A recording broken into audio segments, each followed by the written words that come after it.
Ted, welcome back. The news we've all been waiting for is finally out, and likely not what a lot of people wanted to hear. The new Westbound Washington Bridge won't be complete until November of 2028. That's 5 years since it's been shut down, would be, and also over 2 years later than originally promised. Yeah, it's a sobering moment, I think, Anaridis, for people, knowing this is going to be at least a half-decade crisis based on that timeline. And I do think about what we've seen on social media all through this crisis, where a lot of people have been skeptical, you might even say in some cases cynical, about the timelines and goals state leaders have put out. Well, that skepticism has proven warranted. A lot has changed, including the cost. We're learning that the new bridge could cost an estimated $427 million. That doesn't include emergency cost or demolishing the existing bridge. All in all, we're looking at this crisis potentially costing taxpayers more than $500 million. Right, and let's talk about how much the goalposts have moved. So the very preliminary early estimate from the state suggested the new bridge could be done perhaps for as little as $250 million. Now, as you said, we're talking over $500 million. And there are concerns at the State House, I was just there the other night, that is this really the end of price escalation on this project? Because we've seen cost overruns so many times on big state projects. So I think that's another fear and concern that's out there for the next few years. To all of this, state leaders are saying, listen, the procurement process was less than ideal. We all remember last summer when no vendors responded to the initial RFP. They had to change the criteria. They even included an incentive for builders if they finish early. At a news conference, the governor spoke about these new plans, and he was directly asked if he took accountability for the state's inaccuracies in those early estimates and cost. And here's some of his response.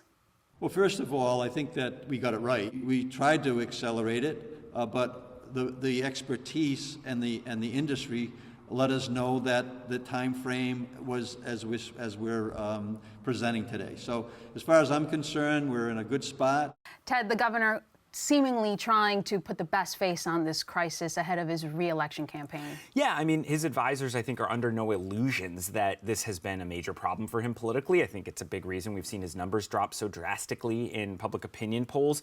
You know, if you ask them what's your case to the voters going to be, they say, look, first of all, they closed the bridge before a crisis. Nobody got hurt. It didn't collapse.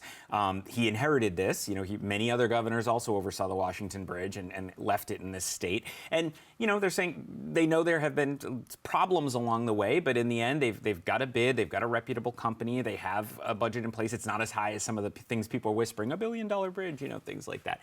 The question is if voters are going to accept that as a reasonable standard for the governor or if they wanted more.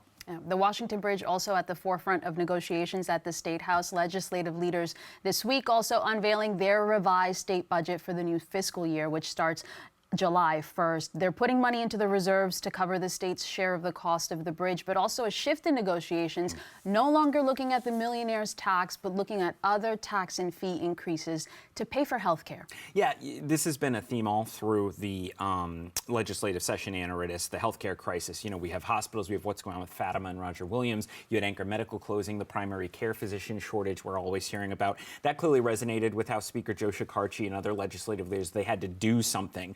But it was difficult to find more money for health care in a budget that was already facing a deficit, federal relief funds running out. So in the end, they found over $40 million for primary care, $38 million for hospitals, $12 million for nursing homes. That's all including federal matches. But for the state share, that they had to find places to bring in more revenue. So what are they doing? 2-cent increase in the gas tax to help close RIPTA's deficit. Registration fees are going up. $4 a month fee now on people's health insurance premiums. A new tax on Zyn and other nicotine pouches. So lots of those kind of nickel and diming kind of things. At a press briefing with reporters, the House Speaker spoke about how he approached those trade-offs. Let's take a listen.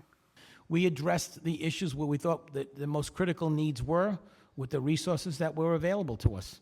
And in some cases, we had to increase, fees and revenues.